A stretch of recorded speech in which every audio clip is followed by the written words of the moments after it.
Yeah. There's a really funny story that I have that we should discuss it definitely.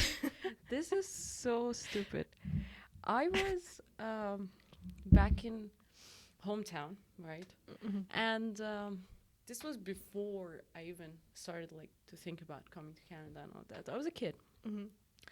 I was at my grandfather's house, and suddenly I was in the backyard, and I saw three donkeys just coming, running from the hill, right? Oh.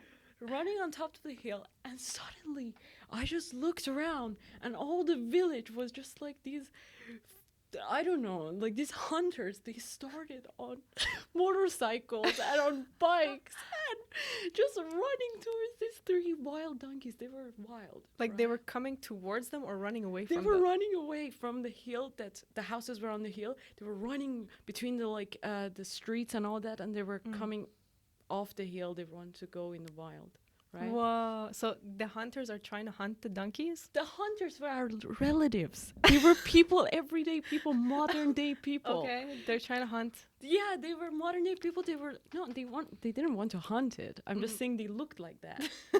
These people could catch one of the donkeys, right? Oh shit. They Okay. they caught it and they put it in my uncle's backyard. They put it there, and you know I have a lot of cousins, so I Mm. have like about, I think, A hundred? probably Yeah, I know, right? Me too. because you know what, my grandfather has 20 kids Whoa. from two wives. Me, yeah, literally. You me too? too. I think like 14 or something. God damn. Why do we What the procreate heck? so much? Yeah. Yes, exactly. And they were poor. Like, I know. why would you It's the do? backwards, literally. Each of them has like 5 kids themselves, so suddenly. It's so crazy. And so one of my like cousins is even like 40 years old. Like one of Mm. my cousins is the same age as my mother. Can you not my Mm. cousin, sorry. Oh yes, my cousin. Yeah. One of my cousins is the same age as my mother because my aunt is so old. Mm-hmm. Yeah, actually, I'm an aunt to a guy who's the same age as me. You're kidding. So I don't know how that works, but like I'm his aunt. How He's like 4 months younger than me, so that works? I don't know. I gotta think about it, but like I guess a young person married an older person or something. I see. Yeah, it's so complicated there. Mhm. I never learned about our relatives that much. Mm. I mean, they always talk in. I feel like they talk in Morse code when they talk about the stories and relatives and all that. Mm. They say, "Oh, do you know that guy? That guy did this. That guy's daughter I know. married this guy." And I'm like, "What? What? Mhm. No, I don't know anybody." I know. Once in a while, you just hear like the random news your mom throws at you. Like, did you know this person died and this person got married? You're like, rest in peace. I'm sorry. Yeah. Yeah, Never met you. Yeah. exactly. Like, what? And you know, like they're also really supportive of each other, which is good. Like my family always brings people to live at our house. So my cousin came to our house. I've Here? never met this guy. Yeah, Oh. like now he's been living at our house for a few months, but like I didn't even know he existed before. And suddenly they're like, "Oh, this is your relative, and now you live together." And I'm like, "Okay, cool. Okay, Like, yeah. I guess it's nice." Well, he's getting a free house. Isn't that great? I hope he doesn't hear this. Yeah. Say all Oh, the shit another we want. thing. So both of us are writers, or at least like wannabe writers. We're writers, guys. So there's gonna be a lot to talk about there in terms of just Yeah. sadness, trauma. I'm sure both of us are coming from like a Psychology. traumatic Oh, psychology, yeah. So just all these things that we're thinking about will come up for sure, Yeah. and hopefully it'll help us get motivated to write more. Yeah. Hmm. That's true. And also, I don't know, be interesting. Hopefully. Exactly. So, yeah, I was thinking about the story. It didn't end there. So Mm. the Oh, donkey, yeah, oh. right? The baby donkey, we caught that one. The other Oh. two ran away. Mm. And what happened was that, so I said I have a lot of cousins, and they were all like for many ages, just little cousins all over the place. And what happened was that one of my uncles Mhm. caught the donkey and then put all of these kids, 10 kids, on that. And I do have the picture even to this day. And I was on that too. No. Oh my god! I feel so bad. I know. There were 10 kids on that.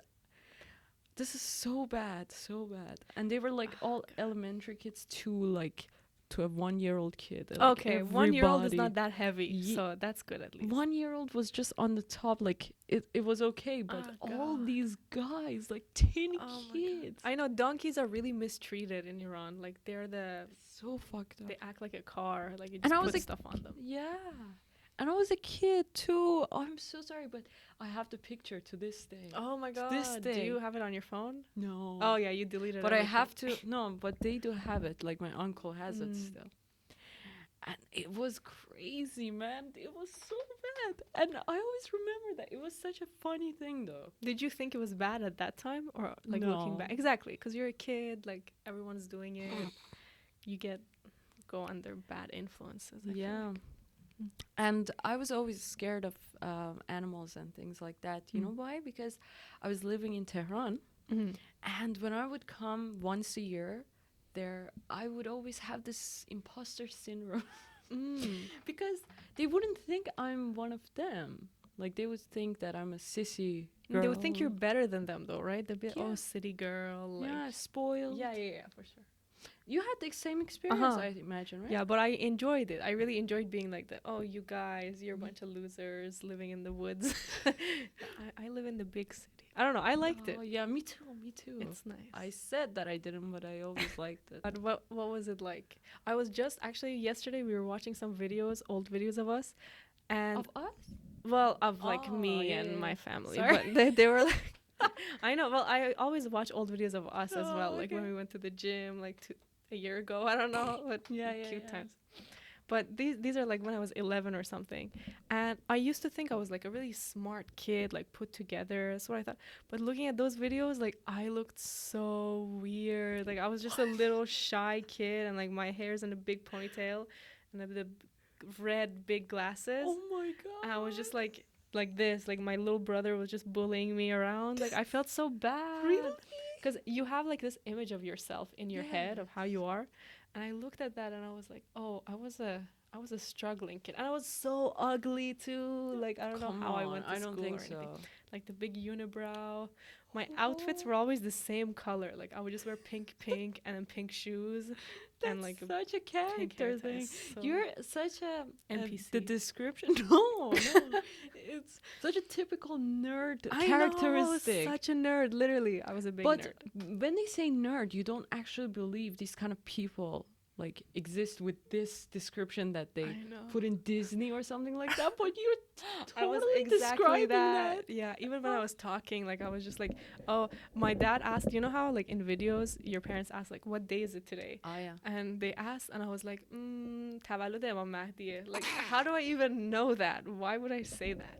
It's not like, it wasn't like we were celebrating that. Like, we were just on a train, and they're asking, like, where are we going? And I'm like, by the way, today's this prophet's birthday, just so you know.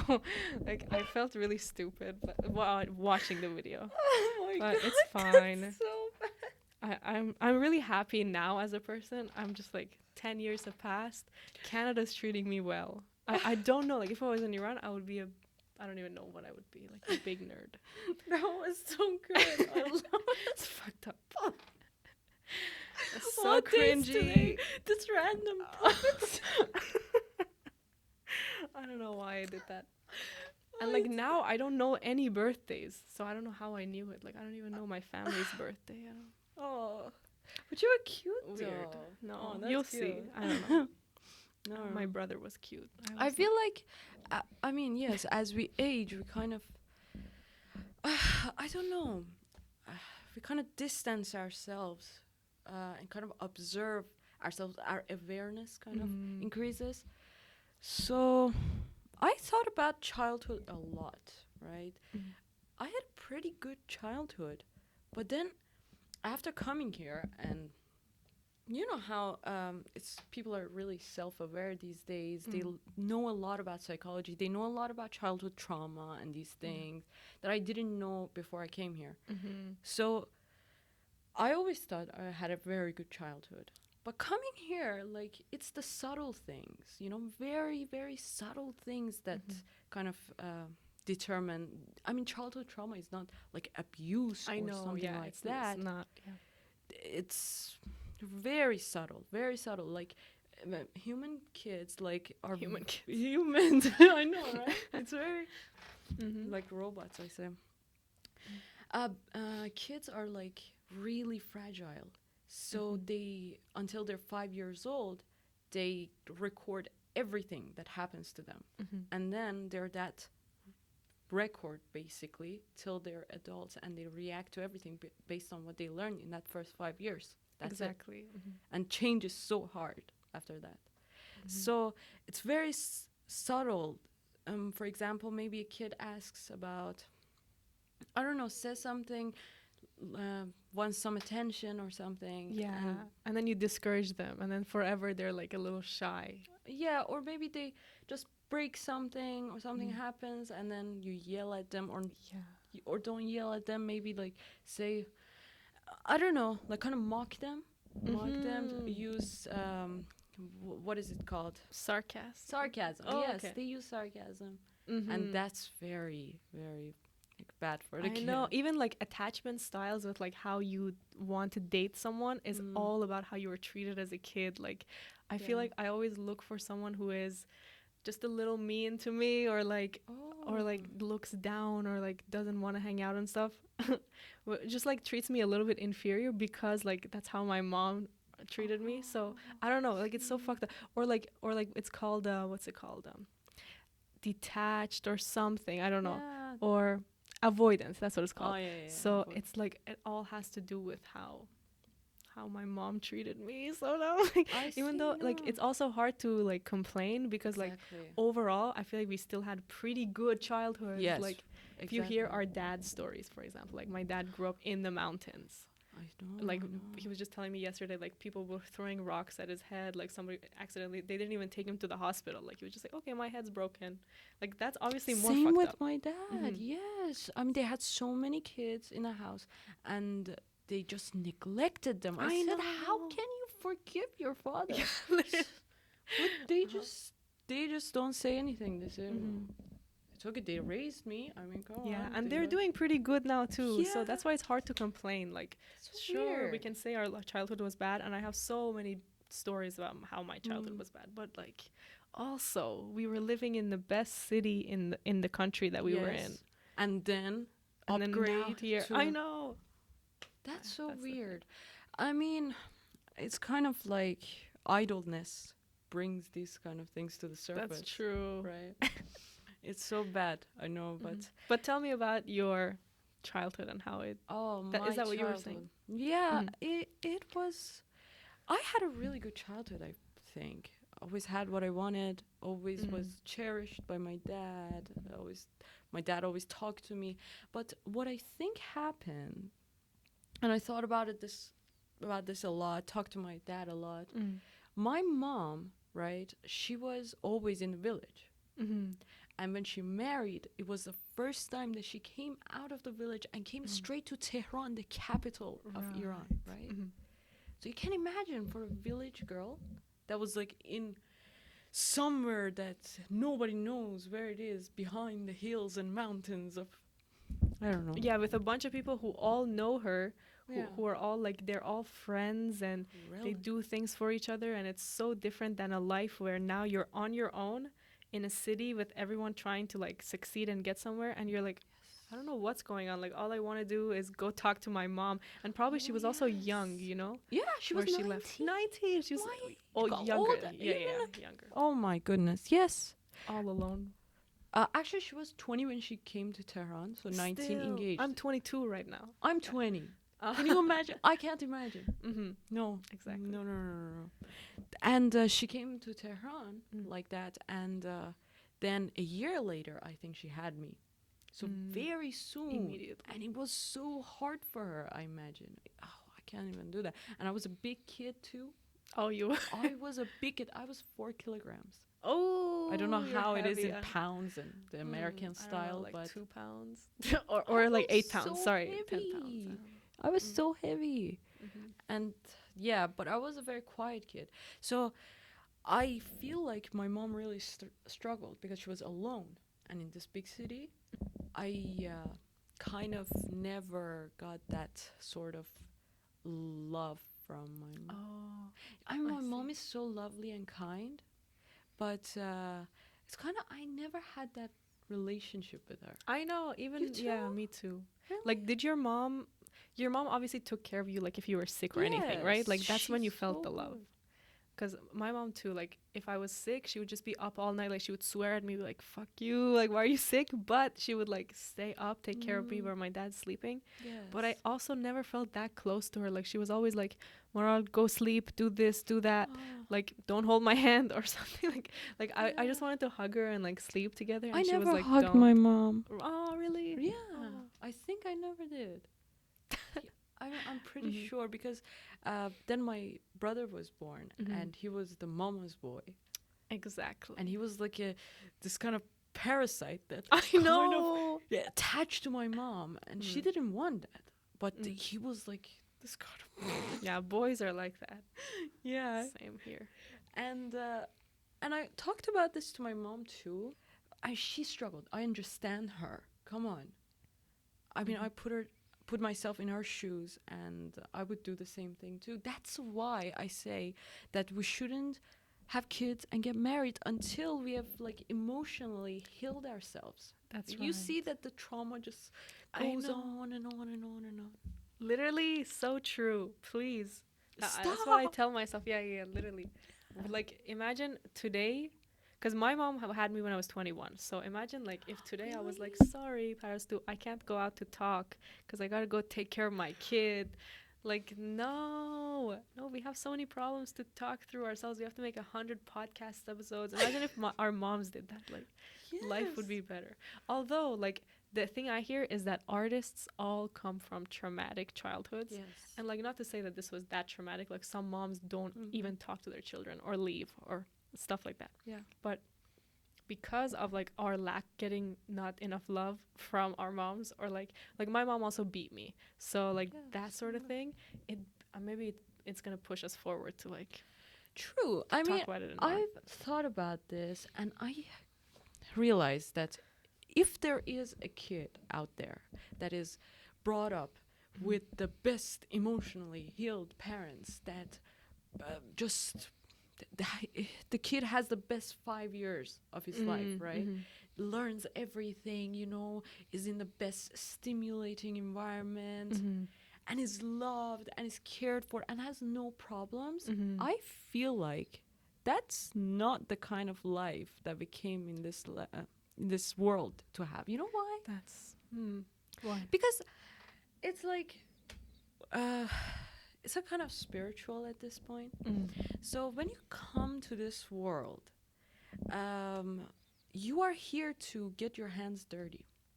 You want to be human, have the traumas, have the things, and then break through them. But at one point, you have to get yourself out of this. You have to get dirty and then get out of this. It's kind of like a lot of spiritual teachers and things say that we are like water, right? We are like water. But when we come to this world and we get identities, like the first identity is our name, then we get possessions, like this is my toy, this is my thing. And then parents, family, last name. We get these identities. And then later our characteristics, personalities. Like our parents says, oh, this is the like mean kid. This is the mean Right. one. This is the like really annoying one. This is like The the quiet smart one. one. Right, This right, is the right. quiet one, right? We get these characteristics now as identity. Mhm. And then this water kind of gets dirty in this all this soil and all that. And our job is to kind of get that pure water out of this and kind of cleanse that. You know what I'm saying? Like cleanse in terms of like what other people say our identity should be. Cleanse in Or- terms of totally.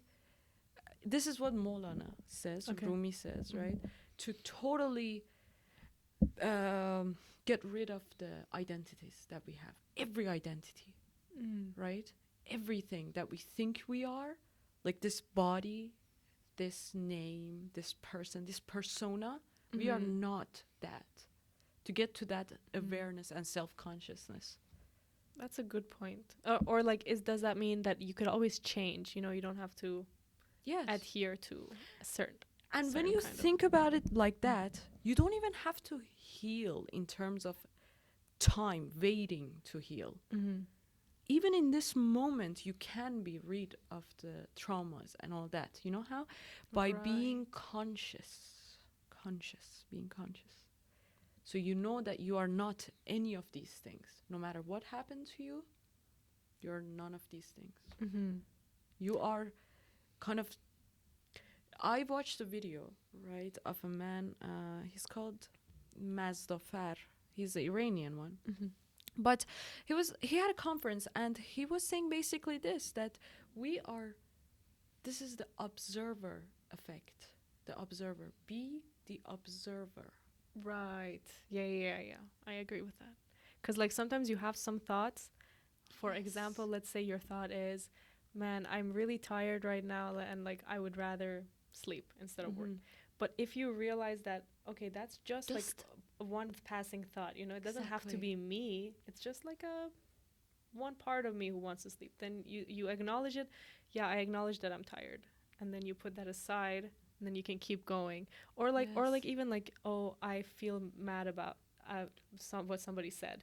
You acknowledge that you're mad, and then you can almost just like let it go. It's like, it's fine to feel this feeling. Maybe it's not even Exactly. That's true. Mm-hmm. Yeah, you got it. Exactly. Right. That's that. Just observe your feelings instead of feeling like that is who you are. That's true. For a long time, you know, especially when you're a quiet kid and an introvert, and always think you are, right? You are not an introvert. You think you are an introvert. And because of the conditions that happen to you. So when you are an introvert, what happens is that you have a lot of time with your thoughts. You have a lot of time with the unguarded thoughts that just come. Most of them are negative because most of thoughts are negative. Right. For everybody.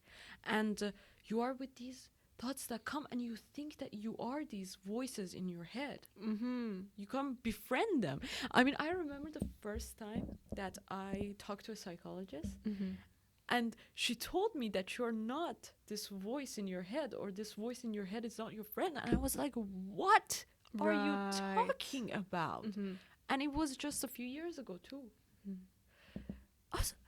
All these years, this was my friend. What the hell are you talking about? Are you telling me that this was my enemy? Then who do I have in this world? If this voice is not my friend, then what the hell am I going to do? Great point.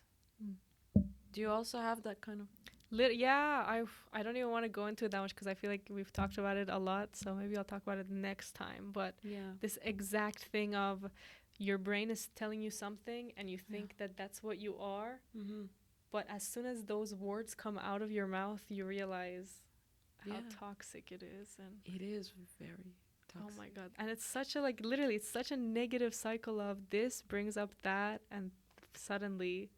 Right. Oh my God. Okay, well, I'll talk about it after.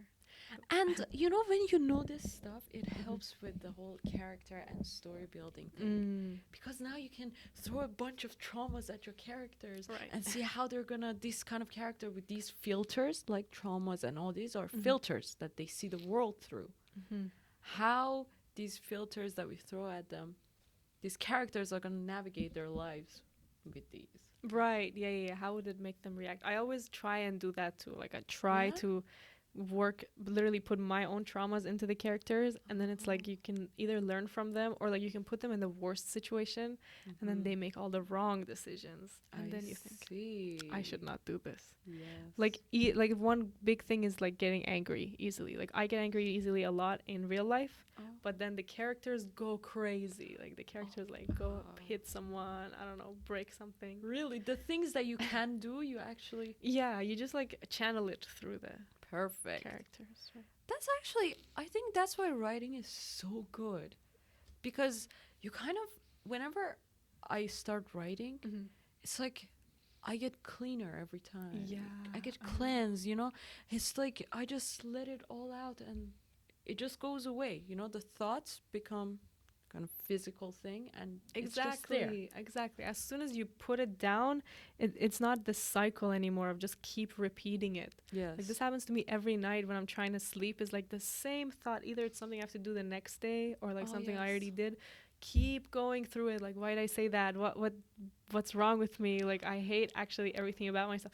But then as soon as you write that down once, you're suddenly like, this is maybe not even such a bad thought. Like, okay, I thought about it once. Now I can start thinking about new things. I know writing is fun as fuck. I keep saying that. And still, it's so hard to do it though. Like, I don't know how often you can do it. For me, it's like 2 hours, 3 hours. If I do that much, then I'm drained. And like sometimes you say like, if the story is your personal story, maybe it'll be easier. That's what I tell myself. I'm like, okay, this story, I'm not even making anything up. It's literally like story with me and my mom, right? It should be so easy. And then still it's hard. But then you say like, maybe it's because it's so personal that it's like hard to relive the trauma. I don't know. Even though I always say it's fun, it's also like the most painful thing to like, I don't understand. Know. Yes. You know, it's all about telling the truth. I hear about that a lot. I at first, like, I didn't understand. I still don't understand, like, when they just say, tell the truth. A writer should tell the truth. But there was this workshop that I went to, and there was this woman that has been writing for a very long time. And you could tell from her writings and all that she was reading for us. She was so transparent. She was like an open book. She would, oh my gosh, she had lived through a lot of trauma. Like what we're talking about is just nothing to that. Right. She was abused. She was treated horribly. She had to live, I think she had to go away from her parents and all that and live alone from a pretty young age. And she was now in her 50s or 40s, I think. Yeah. I don't know. She was so transparent, so vulnerable. I couldn't believe it. Like, I thought I could like talk about things. I would just give bits of myself away.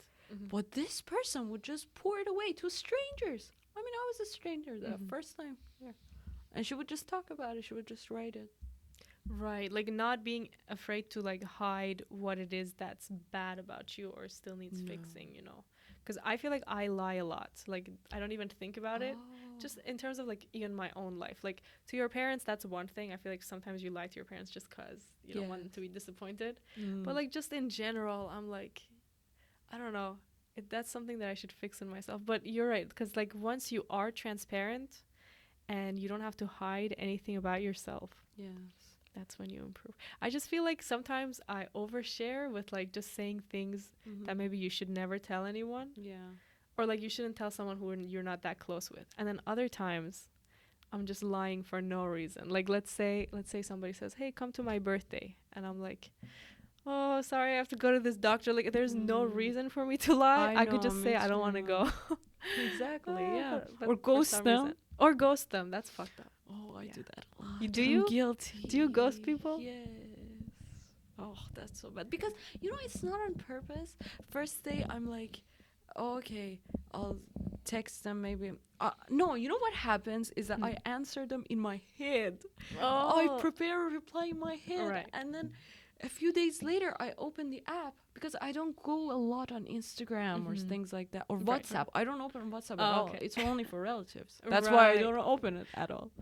So I'll say the same thing. Actually, my grandma keeps calling me. And her name is saved as Patty Vash, which is just a name. Like, it's not saved as my grandma, Patty Vash. So she kept calling, and I was like, who is this Patty Vash calling me? I just didn't pick up for weeks, like, whenever she called. And then when I did realize it was her, I just still didn't pick up out of embarrassment. Like, I'll just act like I don't exist, and, like, I don't have his number or anything. And so now, so like, real. When she calls my mom and they talk, I feel so embarrassed. I'm there, like, hello, and she's like, I tried to call you, and I just act like it didn't happen. It's really fucked up, I know. WhatsApp is like that. Okay, keep talking about ghosting people. Oh, yes.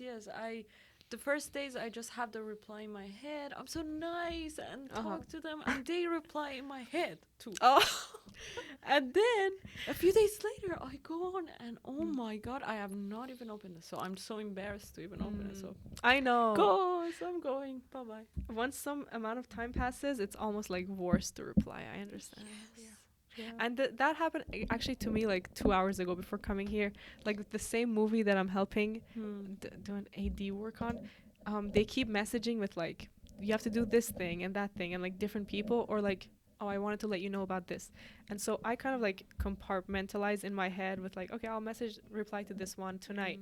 And this one is kind of like more serious, so I'll reply right now before leaving. So I did that, but then it was like a group chat, so then the person I hadn't replied to yet saw it, and then they messaged, and I felt so bad because like, you know what I mean? Like, it's not even that I'm being mean. Like, I read your message, I even laughed at your joke in my head, but I just haven't had the chance to reply yet because I have to like drive to this podcast, you know? So that's why I felt bad. But so you do have to like realize sometimes when people don't reply or like reply late or anything. Yeah. Or even reply with like, let's say you make a joke and they don't laugh. Possibly it's just like a timing thing. Like maybe they did and they didn't write it down. Exactly. You shouldn't overthink it. Yeah, don't overthink things. I overthink so much with like, even if somebody's talking to me and they're like, I'm like, okay, so that means they weren't interested. Maybe I should stop talking. Like maybe I should never see them again. And like all this, or just because like they scratched their head, you know, who cares? Don't overthink so much. You know what's worse? When you're sensitive. When you're sensitive. I mean, being sensitive is not all about like being offended really easily, but it's also about the fact that I saw a TED Talk about this. So when you're sensitive, it means that your sensors are really high, so you can pick up feelings and all these. So, for example, I would be in a room, and for example, in a classroom, and one of my friends is being made fun of by some of the kids in the back. Okay. But my friend doesn't even notice anything. She's just herself. She's just doing what she's doing.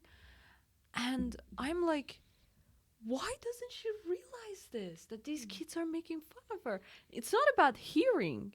Right. It's about their attitude, right? Kind of like the way they look at each other or the feeling, the atmosphere. But she doesn't pick it up. But I do pick it up. And I thought everybody was like this. They could understand when you say something, what the other person feels. But apparently not. And this is really... Yeah. Well, did you talk to her about it or no? Because no, it was maybe very long ago. I think she was like one of these people that didn't care about that's what I'm saying. Like maybe it's like you get to a certain extent where you do realize it, but you just have come to terms with it too. But I feel the same way. Like I said, like super overanalyze everything and like really feel like if somebody says something, I can tell if they are like happy to be there or kind of like making fun of the person talking. Like that's what I feel too. But then you realize like you might totally be making this up. Yes. Like, it could be like you think you're right. You think and I do this with guys too a lot where I'm like, oh, this guy like said that, so I think he kind of likes me. And then I find out he has a girlfriend and I'm like, oh, wait. Maybe I'm just making this up. No. I'm feeding on your delusion. But I don't know if it's a good thing or a bad thing. Another thing I always do is like, so you know that psychology thing where if somebody is pointing their feet towards you, it means they're like they're interested in talking to you. And if they're kind of like this, like now we're kind of interested. But if I was saying like this, exactly, we'd just be like, I think we both want to get out of here. So get me out of here. Get out. Oh my god. Also, I feel like it's been so long that we've been talking, but anyway. It's so fun. I know. I don't feel like it. Words come out easier when there's like a microphone and a camera. Yes. Oh. But so I just like literally look at everyone's feet all the time and I'm like, okay, this You're crazy, really? I know, it's really bad because like, sure, it's true to an extent. I do it too. Oh yeah? Okay, good. Yeah. But it's like, it can't possibly be always true where people are like, their brain is just in their feet, like pointing like that. Yeah. No, so I just overanalyze, bro. It's fucked up. Wow. Yes. And it gets very annoying. It gets so annoying. Because it's all in your mind. And mind lies to you. So much. It lies to you. I realized that the hard way. When you are going down, down, down with the mind, there's just, it just has no mercy, it doesn't care about you. The mind doesn't care about you at all. Wait, how did you find that out? Tell me. Oh God, I don't want to get deep in that area, but We can definitely leave that for other weeks as well. sure, yes. I think we talked about a lot of things today.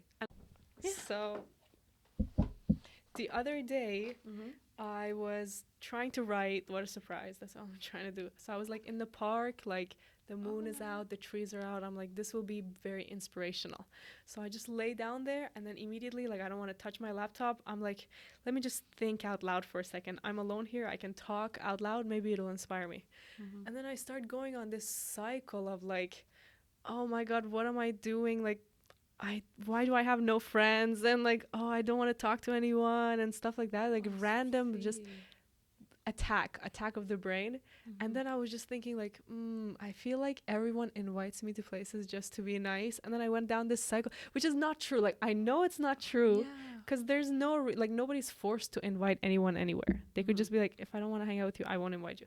But I was like, oh, why did my little cousin invite me to her birthday? Like, maybe she thinks I have no friends and like she's 11, but no, maybe she just likes me to be there. I don't know. Like, maybe she likes me as a person and wants me to be there. You. Right? Maybe. But it was this like super negative line of thinking. And I was like, well, what I'm trying to do is write so I could connect to people. And maybe I'm doing that because I can't connect to people in real life. So all I do is like film them all the time instead of talking to them. No, and it's just such a negative cycle. That's so toxic. I know. Right? And it's like, okay, maybe 1% is true. But like 99% of it is just totally like you believe it because you're saying it. And then I was thinking, like I haven't actually made any movie that's like good enough to show people, which is also not true. Like I've made a couple of stuff that are like decent, not great, but they're decent. But then I went down a cycle, like I have no website, what are no movies, like am I even a filmmaker, like all this like super negative. And then I was like, wait, what if I have no talent whatsoever and I just deserve to like die? And what if just I'm going crazy? down the rabbit hole? I know. And this is all like back to back. Like I'm not even, my brain is not giving me a second to think. And it's getting nighttime, so the sun has gone down. It's just dark there. And I'm in the park. I don't even realize what time it is. Like I'm just laying there, keeps going. I'm choking now. Yeah. Do you want some water? No, it's okay. And then I'm thinking like, okay, so the reason I don't have that many friends, maybe it's because I'm just kind of crazy. Because I thought like, here's what I think about all the time is if somebody has a problem, most people don't tell them. Like, let's say, for example, if I had a big booger, like you wouldn't, I feel like some people are nice. Yeah, you would because you're nice. But I feel like if you had like a big booger, I would like think about it for a long time first. I'd be like, should I tell her? Like, no, you don't. Because I do have a running nose. So. Okay, not even a booger, because those are like physical things are easier. But for example, something like, let's say someone says something that's a little like it makes them sound stupid, or like it makes them like they say, I understand. Like they say, oh, right now I'm too busy to do some work because like I'm smoking out with my friends, something like that. And then you in your head you think that's kind of a loser thing to say, like, but you don't say anything to them. You're like, oh, cool, have fun with your friends. So that's what it like drove me down this like cycle of, and I'm hoarding this, but it's almost done. No, it's good. I this cycle of like, what if no one's telling me that I am crazy? Like who? Because all I do, literally, like, if you see me, I have my camera, I'm filming, like, my dad, my mom, my grandma, my grandpa, uncle, like, all these documentaries I'm trying to make, all are me, like, behind a camera instead of talking to people. So I was just like, what if I'm a big weirdo? Like, you know those people who are, like, a little bit stupid and they just, like, have this random hobby? Like, like, my uncle, he was, like, I don't know if he had Down syndrome or something. He was just a little crazy, like, nobody really talked to, like, he would sit somewhere and like collect coins or something. Like, I don't know what his problem was. That's what they used to say. I don't even know what that means. But I was like, literally, he probably thought he was super normal. Like, he's like having conversations with people, like, do that, like saying random words. To him, probably that was like Very normal. hello, I read Shakespeare. Like he's really smart, Yeah. but he had no, and everyone's like, oh, Kurush, چقدر تو قد بلندی, چقدر خوش تیپی, like, you know, all these nice things. Yeah. And people always say to me like, oh, Maral, you're so pretty, and that's all they say. So I'm like, maybe they don't think I'm smart or anything, so they're just like, oh, well, that's good that at least you're like not ugly. And it was so toxic. And then I was like, my mom and brother came to like bring me down from the mountain. Well, it wasn't a mountain, it was like a park. Yeah. They brought me down, and then I was just like, hey, I just want to sit here and think, what are you guys doing, blah blah blah. And then I was like, so do you like, what do you guys think, like, do you think I'm crazy? And then they were all looking at me like as if I was crazy, so it was just feeding this. And suddenly I felt like I didn't know who I was anymore. Like I had this little moment of everything I know about my life might be a lie. Like, what if I'm super super stupid? But then I remember, like, I go to university, like I got accepted, I had pretty good grades, so I guess I can't be stupid, but I you can never be sure, you know? Let hard. me tell you something, okay? Is it good to be a normal? I mean, there's no normal people in the world, you know? I've learned that a lot. I always used to like make this idols of people, and that's why it was really hard for me to talk to them, because I thought everybody was perfect, perfect, perfect. But then I realized everybody has the same thoughts. The thoughts that you have, I've had the literal same ones. Yeah, exactly. We don't have an original thought in our minds. You know, That's when true. I realized that, when I was watching a lot of TikTok videos, TikTok is very relatable. So people share everything there. They're so transparent. And they were talking about different things, like an experience. And everybody in the comment, like 100 people in the comments would say, oh, I thought I was the only one. I thought I was the only one. What the hell? The same thought. Everybody had that. And I was, wait a minute. What's going on? I've never in my life had one original thought. I know, because thousands of years, like, people have been doing the exact same things we've been doing, with the fights, with if they're hungry, with like if they want to create art. I don't know, everything. You're right. Yeah.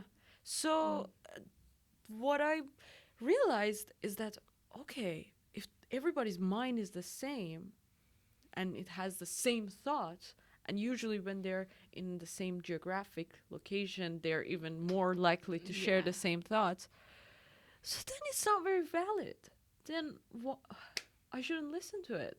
I mean, and it's hard to do that. So what you I realized what works is to just always be conscious of it. Like, you think of something and you think it's true, like about being crazy, right? I think that a lot. And then think about it objectively. Why do I think I'm crazy? What is your reason? And then you realize that it just goes silent. Yeah. Like, what is your reason that I'm... And it says, okay, you don't have friends, for example. Yeah. Okay, because I don't go out, maybe?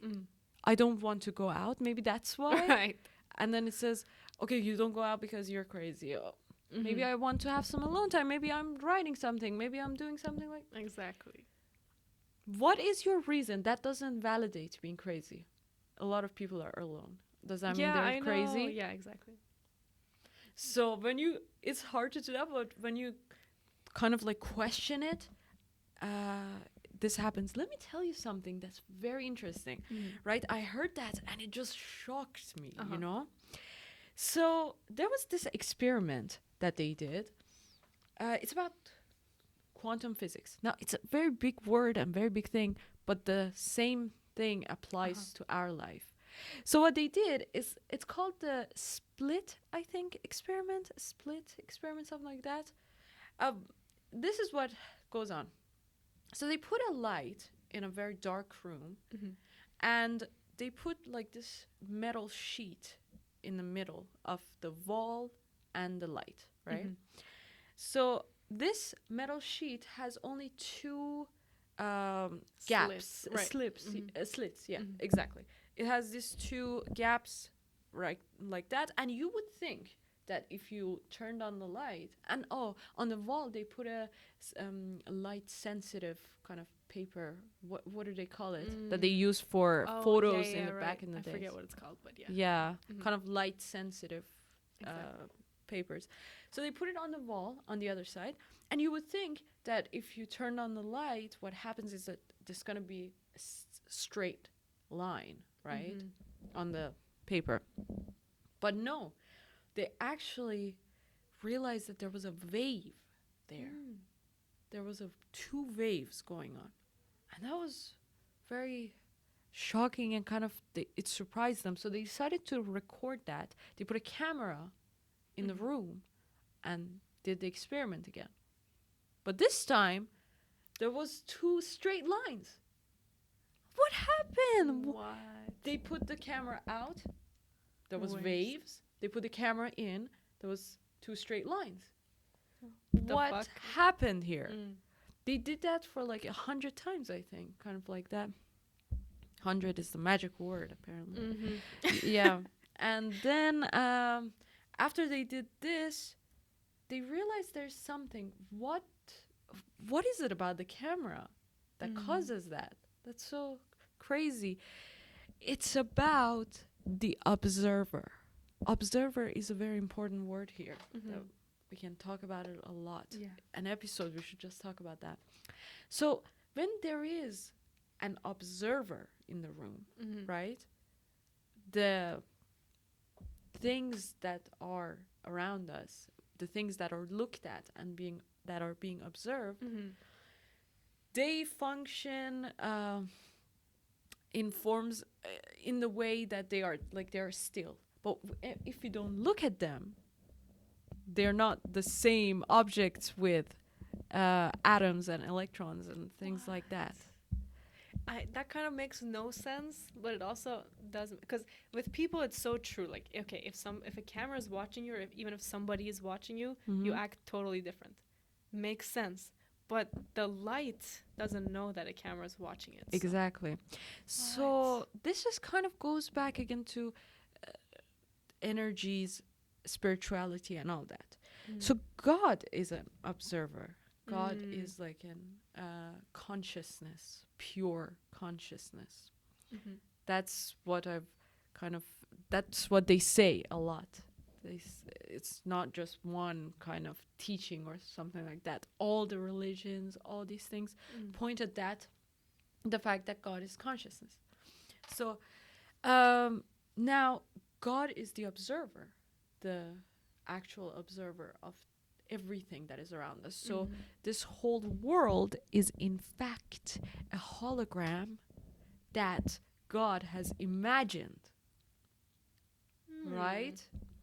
God has imagined this and God observes it. So even if there is no camera in the room and we are not in the room, because God has created this, this universe and kind of observes this room, these things that are here, they will exist still. So some people said, like Einstein, I think, that okay, if I don't look at the moon, does it mean that it doesn't exist? Doesn't exist? But no, because if you don't look at it, there are a lot of people that look at it first of all, and then there's God that is also kind of like, I don't want to, like, a lot of people may not believe in God, okay? But you can't deny the consciousness, because you do have it too, right? So you can't deny I that don't have one. consciousness. Just kidding. You do have it. Everyone If has, you yeah. say that, Yeah. you have consciousness. And yes, it's such a deep conversation. We had to talk about it a lot to get to that point. We Right. can't just say these things and get to that conclusion, but we can have like an episode totally talking about that and kind of research it a lot, because it's Yeah. very interesting. I've listened to these kind of things a lot. And this is the thing. So the same goes for your thoughts. If you observe your thoughts as like a completely different entity and being, just observe it. Like, put a light on the mind, Yeah. right? And then you realize that when you really practice this, you realize that there are no thoughts come into your mind. And for the first time, your mind is free of thoughts. Mhm. And that's so liberating. That's the Has best that stuff. ever happened to you? Yes. Though? Really? It happened to me because I know I went on this whole spiritual kind of thing, and it happened to me for a week, and it was the best week of my life. That's crazy. You don't understand because I don't. No, not about I that. really don't. Because I Yeah. can't not think. Because all my life I've had this, I told you, like this voice that has been like always, I thought it was my friend, like talking, and all these thoughts that come on and go. I always had thoughts from, and I was always like this alone kid, quiet kid that always judged everybody, like from, you know what I'm saying? Like just, I know. yeah, always had these thoughts all the time, 24/7. And to be able to not have thoughts for a whole week, it was heaven itself. Like I was so feeling good. That was the best week of my life. And then it got all crashed. It got all crashed. I went to my lowest point. Oh, wow. Because it was a big thing. It was such a big experience. It was such a big shock. And it takes a lot of energy to always observe your mind. Yeah, like how did you go about, how did it slowly build up to the time when you could not think? Because here's Lot what of I do, things. right? Like I say, okay, for the next minute, I'm not going to think about anything. Like let's say I'm going to look at this water, or I'm even going to close my eyes. But immediately it's like, okay, so don't think. It's now alright. don't think. Now stop thinking. or then thoughts come. Don't stop the thinking. Don't stop at the thinking. You can't do that. Even the most enlightened people, or the most, you know, the best people, they've always had thoughts. Thoughts are not bad things, okay? But guided thoughts are important. So allow the thoughts to come in, but do not associate yourself with it. Do not tell anything to it. Do not discourage it. Just watch it. Just observe. See what happens. Let's try that at some point. We can even do it right now. Okay. You know. It'll be very interesting for the podcast. Just two people sitting here looking. That's true. But we can cut it out after and like say what it was like. Yeah. To do it. So this was actually really good because we weren't even expecting to record today. We were just checking out the room. But we got so here's deep in episode the 1. conversation. That was really good. Yes. It's actually like thoughtful stuff. Yeah. We did, although we didn't talk about any books or movies, which is like that was what the podcast was supposed to be about. No, it's about everything. We decided like we're gonna talk about the experiences, about our memories, about trends, whatever. And it's important to talk about kind of like, what is it, psychology, because that's what story is about. Characters are about, right? When you explore the psychology, you get to the characters. Story comes from life. Okay, so thank you. Bye, everybody. Thank you for watching our podcast. Oh, no, just listening to or our both. podcast. I don't know. Yes. Okay. Or both of them. Thank you Alright. so much. Talk to you soon. Bye.